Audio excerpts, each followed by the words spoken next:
하나님의 말씀 보겠습니다. 신약성경 요한복음 21장 15절에서 18절까지의 말씀입니다. 신약성경 요한복음 21장 15절에서 18절까지의 말씀입니다.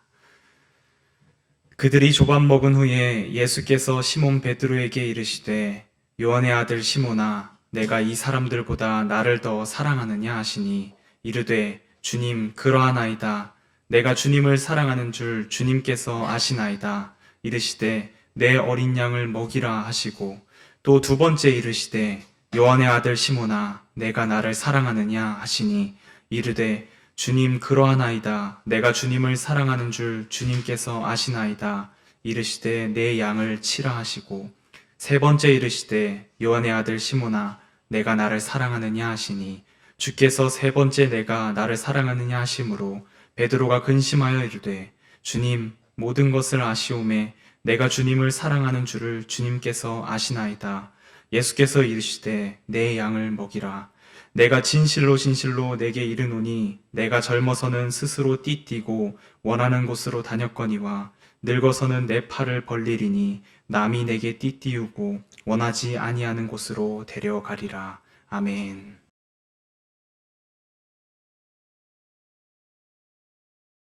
오늘도 각 가정에서 예배하는 우리 성도님들 가정과 삶에 주님의 은총이 가득하기를 기원합니다.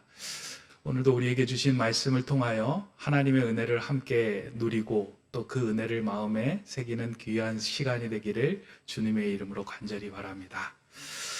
최근 생겨난 신조어 가운데 이불킥이라는 말이 있습니다. 아마 여러분들 많이 들어보셨을 것 같은데요.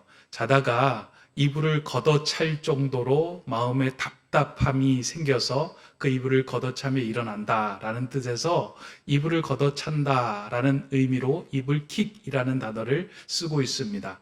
그런데 더워서 이불을 걷어차는 것이 아니고요. 이불을 걷어차는 이유는 과거에 자신이 했던 잘못된 선택과 결정, 그런 후회감이 밀려올 때에 그 후회감 때문에 답답해서 도저히 잠을 이루지 못하는 그 상황 속에서 이불을 걷어찬다라고 하는 그 의미가 이불킥에 담겨져 있는 의미입니다.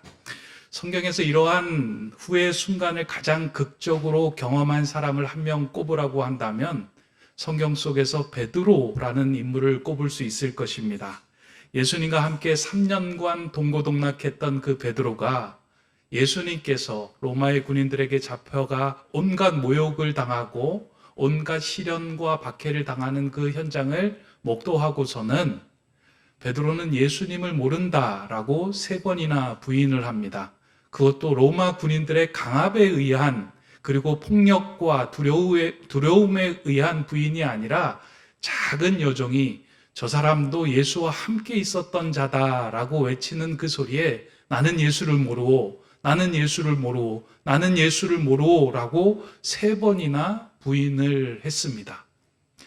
그 부인 후에 멀리서 다구는 소리가 들려오자 베드로는 너희 연약함으로 인하여 나를 모른다 부인할 것이다 라는 그 예수님의 음성이 생각이 나 밖으로 나가 땅을 치며 통곡을 하였다라고 성경은 기록하고 있습니다. 아마 이날 이후로 베드로는 잠을 제대로 이루지 못하였을 것입니다. 저녁에 잠자리에 들 때마다 떠오르는 그 후회의 순간들이 생각나 이불을 걷어차며 일어날 수밖에 없었을 것입니다.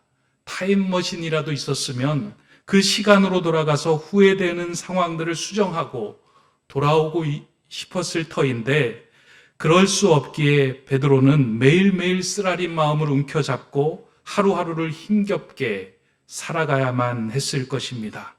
몸은 쉬어도 마음과 머릿속이 쉬지 못하니 늘 피곤한 일상을 보내야 하는 것이 베드로의 삶이었을 것입니다.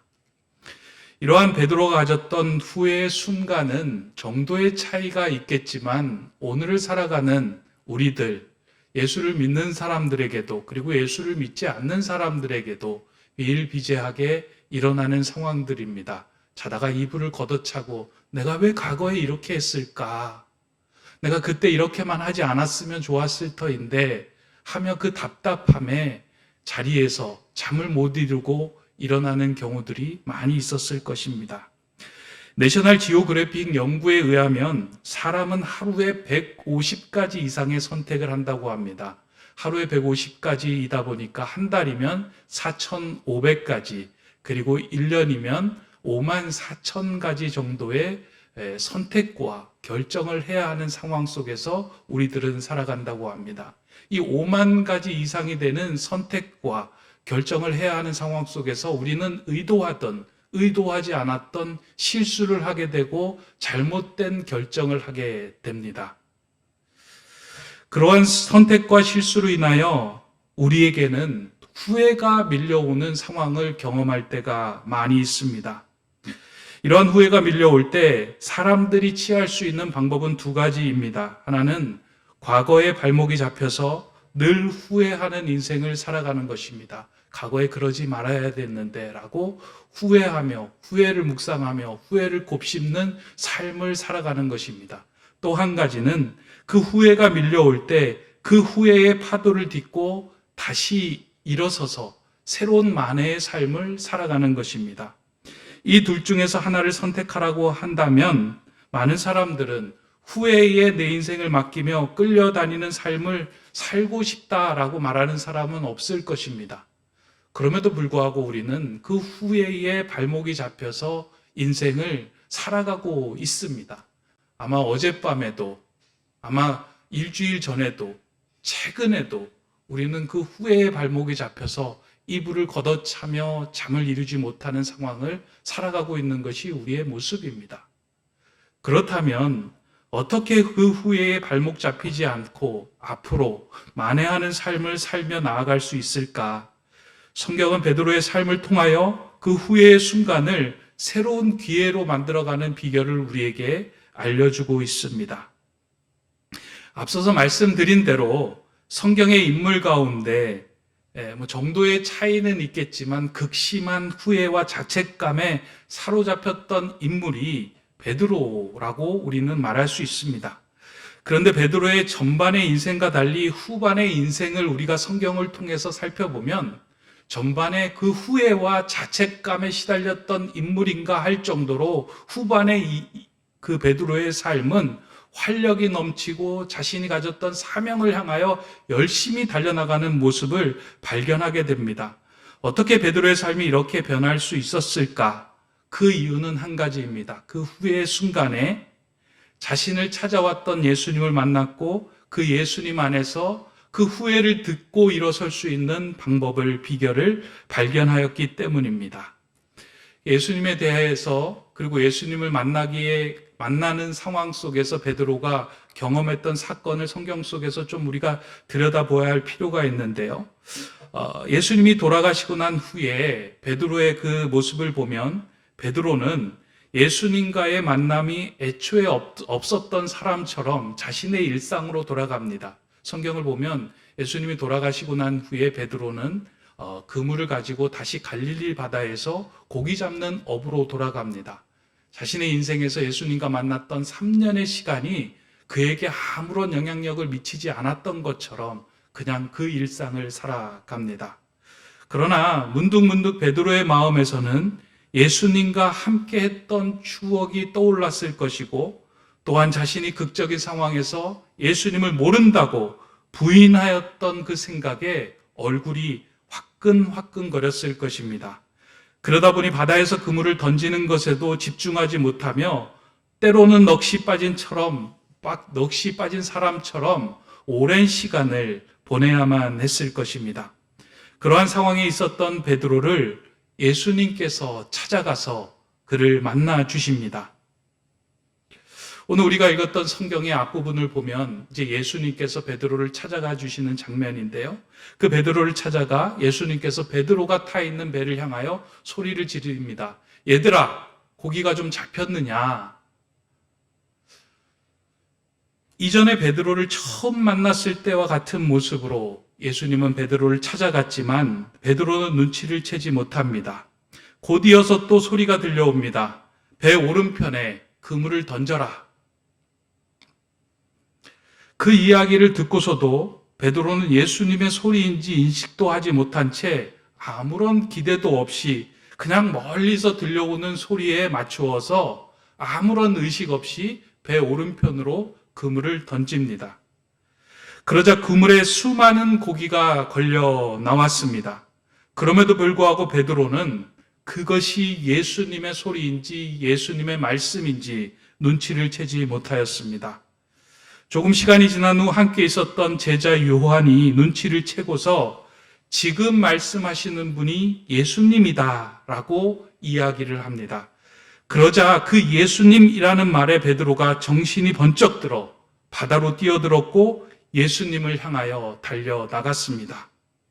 바닷가에 도착해 보니 정말 예수님이 거기에 계셨고 베드로와 제자들을 맞이할 준비를 하고 계셨습니다.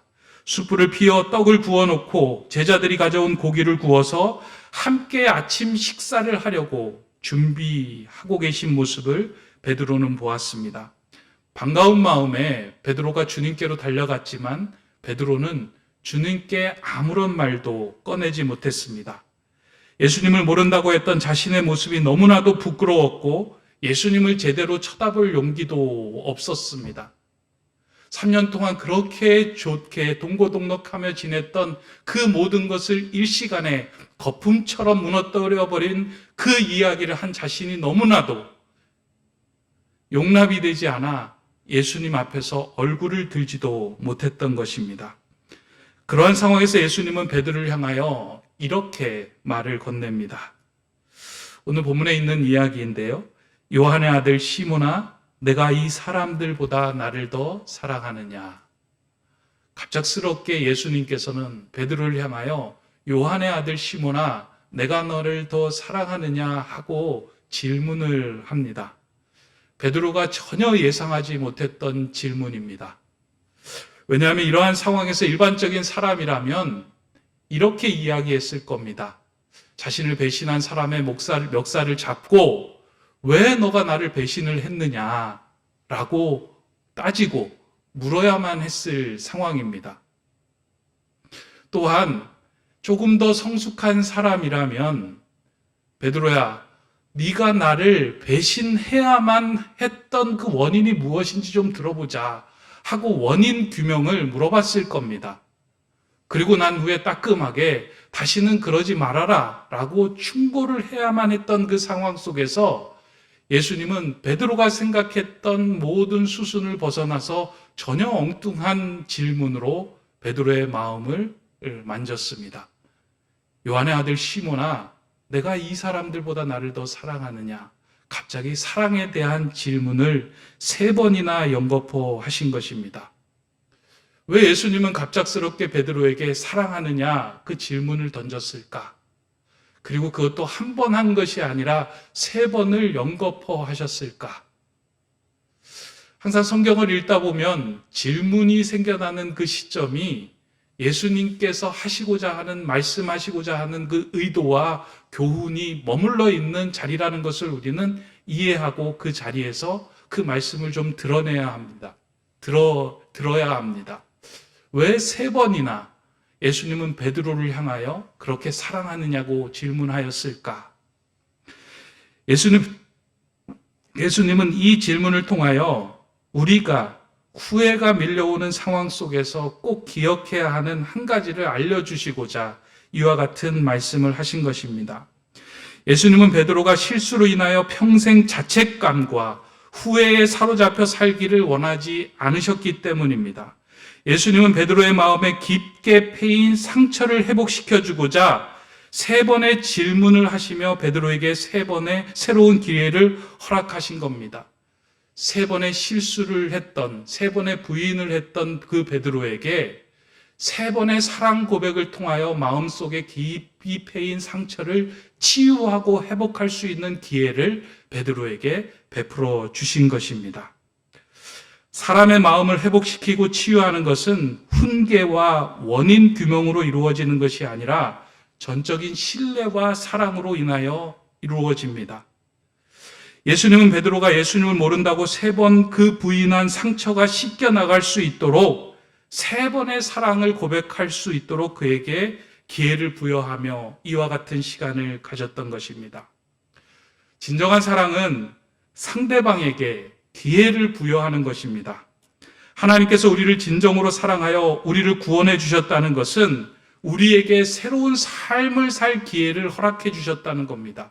구원을 다른 말로 우리가 풀어보면 우리로 하여금 죄인으로 죽을 수밖에 없었던 우리가 다시 한번 하나님 은혜로 새롭게 살 기회를 허락해 주신 것이 구원입니다. 예수님께서 우리를 만나주시고 예수님께서 베드로를 만나주시고 그에게 말씀을 건네주시고 그에게 말한 모든 것들은 그로 하여금 새로운 살 기회를 허락해 주기 위하여 그에게 말을 건네고 그에게 회복의 기회를 허락해 주신 것입니다. 예수님은 베드로가 후회에 머물러 있지 않고 새로운 삶을 살 수 있도록 그에게 찾아가 주신 것입니다. 사실 베드로가 행했던 실수는 엄청난 실수였지만 하나님에게 있어서 베드로의 실수는 하나님의 크신 계획 가운데 있었던 아주 작은 사건에 불과했던 일입니다. 다시 말해서 그 실수로 인하여 하나님의 계획이 뒤집어지거나 잘못되는 일이 벌어지지 않았다는 겁니다. 베드로 입장에서는 내가 예수님을 부인한 것이 너무나 큰 실수처럼 생각이 되었겠지만 하나님의 인류를 향한 그 십자가의 크신 구원의 사건에 있을 때는 베드로의 실수조차도 사용하여 하나님의 크신 사건을 이루어간 하나의 점에 불과했다는 것입니다. 베드로를 향한 예수님의 마음이 이와 같다는 것을 알면 우리는 지난 실수와 잘못된 선택으로 인한 후회에 머물러 있을 필요가 없습니다. 우리가 하나님 안에 있을 때 하나님은 우리의 실수와 잘못된 결정까지도 사용하여 하나님의 크신 계획을 이루어 가시는 분이기 때문입니다.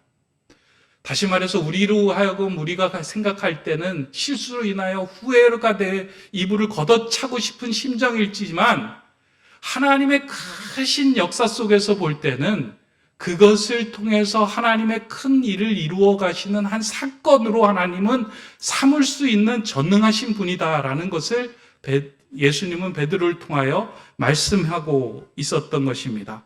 이러한 은혜를 경험한 사도 바울은 로마서에서 이것을 이렇게 증언하고 있습니다.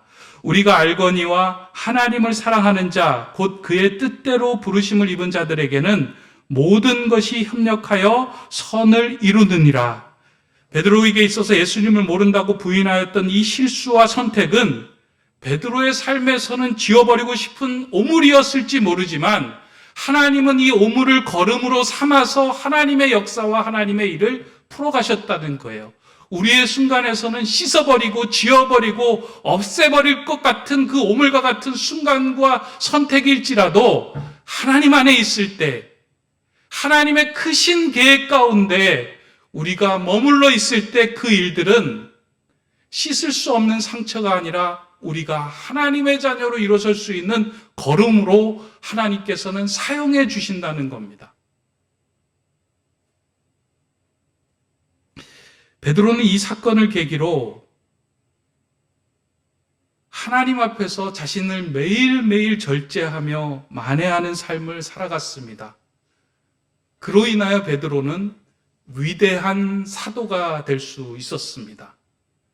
예수님을 모른다고 3번 부인했던 인물에서 위대한 사도로 살아갈 수 있었던 중요한 계기가 어디였느냐? 바로 자신이 후회하고 실수하였고 걱정하고 염려하던 그 순간에서 예수님을 만난 그 순간 속에서 다시 만회하는 삶을 발견하였을 때, 그리고 평생 그것을 붙들고 만회하는 삶을 살았을 때 그의 인생은 새로운 인생으로 바뀌었던 것입니다.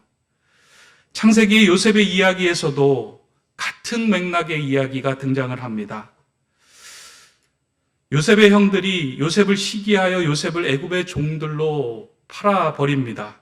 오랜 시간이 지난 후에 요셉은 애굽의 총리가 되고 요셉의 형들은 가뭄으로 인하여 곡식을 빌려하는 처지로 만나게 됩니다. 요셉은 자신의 인생을 돌아보면서 어떠한 마음이 들었을까? 형들에게 좀 더 잘해야 되는 것은 아니었을까? 내가 왜 그 순간에 형들을 만나러 거기에 갔을까? 하는 것을 평생 후회하며 살았던 인생이 아니고요. 이 모든 여정 가운데 하나님의 선한 계획이 있을 것이다 하는 그 신뢰와 믿음과 마음을 품고 있었습니다. 그래서 형들이 다가왔을 때 그는 형들에게 복수하며 그들을 미워하며 그들을 훈계하고 따끔하게 책망하는 일을 하지 않고요. 오히려 이런 이야기를 합니다. 뭐라고 이야기하냐면 창세기 45장 5절과 8절의 말씀입니다. 당신들이 나를 이곳에 팔았다고 해서 근심하지 마소서, 한탄하지 마소서. 하나님이 생명을 구원하시려고 나를 당신들보다 먼저 보내셨나이다. 그런즉 나를 이리로 보낸 이는 당신들이 아니오 하나님이시라. 하나님이 나를 바로에게 아버지로 삼으시고 그 온 집의 주로 삼으시며 애굽 온 땅의 통치자로 삼으셨나이다. 어떻게 이런 고백을 할 수 있었을까? 아마 이 앞에 서 있던 형들은 자신의 마음속에서 정말 동생 보기가 너무나도 부끄러웠고 자신의 지나온 과거를 모두 다 씻고 싶은 각오로 생각하며 그 앞에 서 있었을 것입니다. 그 자신이 저질렀던 일들에 대한 후회와 근심과 염려와 탄식이 넘쳐 나오는 그 자리에서 동생인 요셉이 이와 같이 이야기한 겁니다. 당신들이 탄식하거나 한탄하지 마시옵소서. 이 모든 일에는 하나님의 크신 계획 가운데 있었던 일입니다. 비록 오물처럼 씻겨내고 싶은 상황과 사건일지라도 하나님은 그것을 걸음 삼아서 내 가족을 구원하게 하시고 내 민족을 구원하게 하시는 걸음으로 사용하셨습니다. 요셉은 인간이 비록 실수를 할지라도 하나님은 그 실수를 통하여 하나님의 선한 일을 이루어 가신다 하는 것에 대한 확신과 믿음이 있었습니다. 우리의 삶에도 마찬가지로 한순간의 실수와 잘못된 선택으로 인하여 마음에 지울 수 없는 상처가 생길 때가 있습니다. 왜 내가 그 순간 그렇게 했을까? 매일 밤 이불을 걷어차게 만들고 잠을 이루지 못하게 하는 이유들이 우리 안에 가득 차 있습니다. 그때 그러한 선택을 하지 않았더라면, 그때 결혼을 하지 않았더라면, 그때 그 남자를 만나지 않았더라면, 이런 그 후회로부터 시작을 해서 여러 가지 우리의 삶 속에서 우리의 마음을 두드리며 후회하는 일들이 있을 수 있습니다. 하지만 우리가 그 후회에 머물러 있을 필요가 없는 것은 우리가 하나님 안에 거할 때 하나님은 반드시 그 오물과 같은 사건을 사용하여 우리로 하여금 하나님의 나라를 살아갈 수 있는 걸음으로 만들고 사용한다는 거예요. 후회가 끝나는 것이 아니고요. 하나님 안에 있는 자들은 그 후회를 통하여 하나님의 나라를 살아가고 경험하게 하는 은혜의 사건으로 바꾸어 주신다는 거예요. 하나님 안에 있을 때는 우리의 실수조차도 사용하여 하나님의 크신 일을 이루어 가시는 하나의 중요한 단초로 하나님께서는 사용해 나가신다는 것입니다. 우리가 믿어야 하는 것은 그것입니다. 묵상이 여기까지 이르면 마음의 위로가 되기도 합니다. 그러면서 지난 실수와 잘못된 선택을 굳이 숨겨야겠다 하는 생각에서도 조금 자유로워질 수 있습니다. 오히려 우리가 해야 할 일은 그 실수와 잘못된 선택을 인정하며 그 길에서 돌아서면 됩니다. 그것을 성경은 회개라고 합니다. 후회가 다가오는 그 순간에 우리가 하나님의 나라로 나아갈 수 있게 하는 귀한 발걸음은 그 후회하는 그 상황들로부터 다시 돌아서며 만회하는 삶을 살아가면 됩니다. 하나님은 때때로 우리에게 후회하는 마음을 주어서 그 길을 막고 하나님의 길로 가게 하기 위하여 우리로 하여금 이불을 걷어차게 할 때가 있습니다. 그래서 후회하는 건 꼭 나쁜 것이 아니고요. 그 후회하는 마음을 통하여 하나님께 나아가는 통로가 될 때가 참 많이 있다는 겁니다. 실제로 거칠고 급하였던 베드로는 그 후회의 순간을 걸음으로 삼아 평생 하나님을 인정하는 삶으로 바뀌어져 갔습니다. 베드로에게 지우고 싶었던 그 사건이 베드로를 위대한 사도로 만들어준 걸음이 된 것입니다. 후회가 밀려올 때 우리가 해야 하는 일은 주님을 향하여 내 인생의 주인이 하나님이심을 선언하기 시작할 때 내 인생 전반에 계획하고 계시는 하나님의 그 작은 손길들이 조금씩 조금씩 보여주며 후회가 과거의 발목을 잡는 일이 아니라 미래로 나아가는, 하나님의 나라로 나아가는 통로가 되는 것을 보게 만듭니다. 여기에 후회가 밀려올 때 우리가 해야 하는 두 번째 답을 이제 예수님께서 우리에게 주시는데요. 우리의 삶에 후회가 밀려올 때 그것은 후회하는 것에 머물지 말고 만회하는 삶으로 나아가라는 예수님의 떠밀음입니다. 오늘 본문은 그 떠밀음을 좀 다른 말로 고상하게 이렇게 표현을 하고 있는데요. 오늘 본문 21장 18절의 말씀을 보겠습니다. 내가 진실로 진실로 내게 이르노니 내가 젊어서는 스스로 띠띠고 원하는 곳으로 다녔거니와 늙어서는 내 팔을 벌리리니 남이 내게 띠띠우고 원하지 아니하는 곳으로 데려가리라. 젊어서는 자신이 원하고 스스로 띠를 띠고 다녔던 그 베드로에게 이제는 팔을 벌려서 남이 띠를 띠우고 원하지 않는 곳으로 너가 가야 될 것이다, 가게 될 것이다 라고 예수님이 말씀합니다. 베드로의 삶이 이제부터는 하나님께 완전히 두 팔 벌리고 항복을 선언하며 하나님이 이끄시는 삶을 살아가게 될 것이다 라고 예수님이 예언하신 것입니다. 믿음이라는 것이 무엇입니까? 믿음은 하나님께 두 팔을 벌려 하나님께 전적으로 항복하는 것이 믿음입니다. 내가 할 수 없기에, 내가 도저히 감당할 수 없기에 이제는 내가 하나님을 향하여 두 손 두 팔을 드오니 하나님께서 내 인생을 주관하여 주시고 나를 이끌어 주시옵소서 하고 항복하며 두 팔을 벌리는 것이 믿음입니다.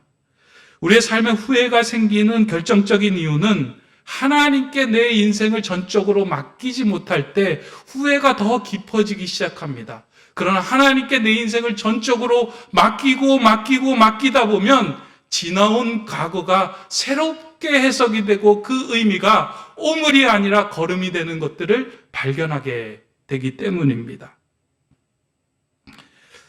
내 인생의 주인을 예수 그리스도로 인정하며 하나님께 두 팔을 벌리면 예수님은 우리 인생에서 선택과 결정의 주인이 되어서 우리를 이끌어 가십니다. 우리로 하여금 어떻게 살아가야 하는지 우리에게 띠를 메워주시며 그리로 미십니다. 그러니까 후회가 되는 순간에 하나님 내 인생 주관하시는군요 하고 멈추어서서 우리가 할 일은 두 팔을 벌리고 주님의 인도하심에 내 인생을 맡기는 겁니다. 그러면 잠잠하게 그 자리에 머물러 있을 때 하나님이 우리로 하여금 어떠한 길로 나가게 하시는지 그 음성을 듣게 되는 거예요. 주 안에 있는 자에게는요, 하나님께서 그 띠를 띄워주시고 밖으로 하나님의 만회하는 삶으로 그 인생을 이끌어 주신다는 말씀입니다. 오늘 우리도 살아가면서 이불을 걷어차고 싶을 때가 많이 생길 것입니다. 그럴 때 우리가 해야 하는 일은 하나님을 향하여 두 팔을 벌리는 것입니다. 그렇게 하나님을 신뢰하며 내 인생을 주관하고 계심을 인정할 때 하나님은 우리가 해야 할 일을 알려주십니다. 그 자리에 서서 머물러서 그 음성을 듣게 될 때는요, 우리가 하는 그 후회는 오물이 아니라 우리 인생을 하나님 나라에서 더 기쁘게 살아가는 걸음으로 만들어 주실 것입니다. 우리 교계에서 존경을 받는 목사님 한 분을 이제 꼽으라고 한다면 교회 다니시는 분들이 이제 하나같이 꼽으시는 분이 있는데 우리 영락교회에서 심우하셨던 한경진 목사님을 많이 꼽습니다. 워낙 겸손하시고 사랑하며 많은 사람들, 어려운 사람들을 돌보며 살아가셨던 분이기 때문에 한경진 목사님처럼 살고 싶습니다. 그분을 존경합니다. 라고 많은 분들이 이야기를 합니다. 그러다 보니 이분이 하나님과 사람 앞에서 겸손한 삶을 살다 보니까 이제 종교계의 노벨상이라고 불리우는 템플턴 상을 이제 받게 됩니다. 1992년, 꽤 오래전인데요. 30년 전에 템플턴 상을 이제 이분이 받게 됩니다.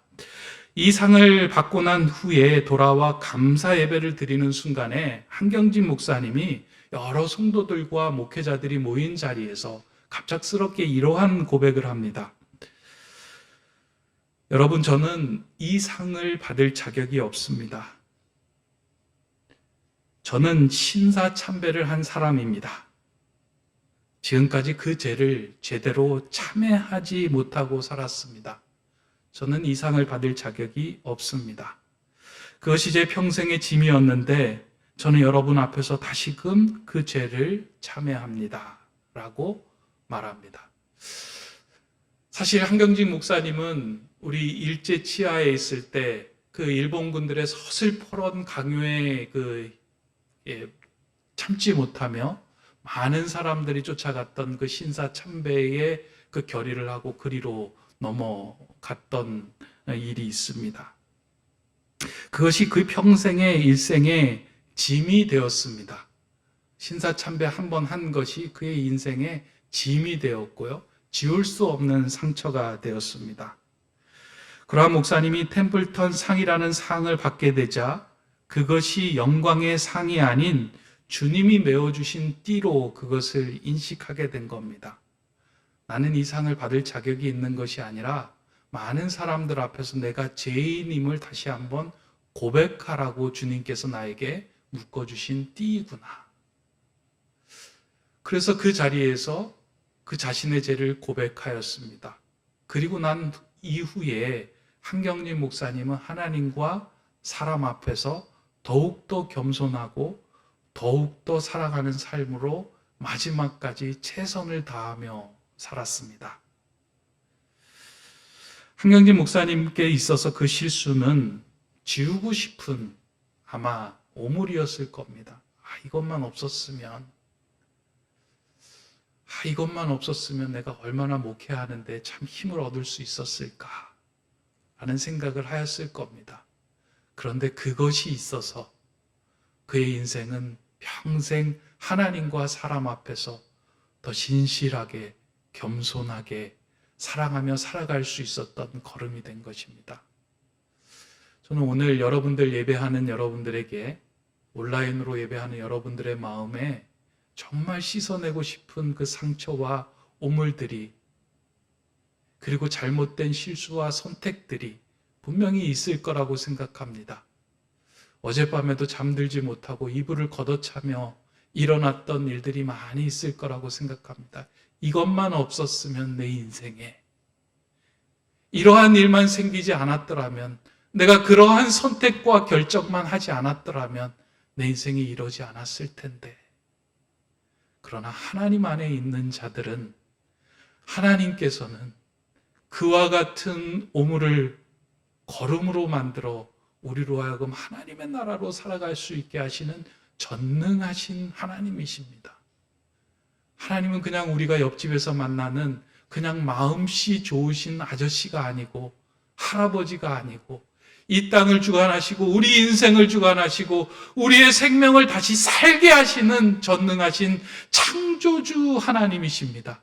그 하나님께 우리의 두 팔을 벌리고 우리의 두 손을 벌리고 그분을 의지하기 시작할 때 내 인생에 씻어내고 싶은 그 오물로 인하여 평생 그것을 붙들고 만회하는 삶을 통하여 우리의 선자리가 하나님의 나라로 조금씩 바뀌어 갈 것입니다. 오늘 여러분들도 후회하는 그렇게 이불을 걷어차고 싶은 마음들이 혹 계시다면 예수님이 여러분들을 하나님의 나라로 이끌게 하시는 그 삶의 초청이라 생각하시고 만회하는 인생을 살아가는 저와 여러분들이 되시기를 주님의 이름으로 축원합니다. 기도하겠습니다. 사랑의 하나님, 이불을 걷어차며 잠을 이루지 못하는 그 상황이 우리가 주님의 음성을 들을 때임을 알게 하시니 감사를 드립니다. 주님 안에 거할 때 우리의 실수가 오물이 아닌 하나님의 나라를 세워가는 걸음이 되게 하심을 다시금 깨닫게 하심도 감사합니다. 이렇게 후회가 밀려올 때 주님께서 묶어주신 그 사랑의 띠를 두르고 상대방에게 또 새로운 기회를 선사하며 그 다시는 후회의 길에 서지 않는 그 만회의 삶을 살아가는 저희들이 다 되게 하여 주시옵소서. 우리 높은 뜻 세움교회 안에는 상대방을 세워주고 기회를 선사하는 만회의 삶이 넘치는 그런 은혜의 장소가 될 수 있도록 주님 축복하여 주시옵소서. 예수 그리스도의 이름으로 기도드립니다. 아멘.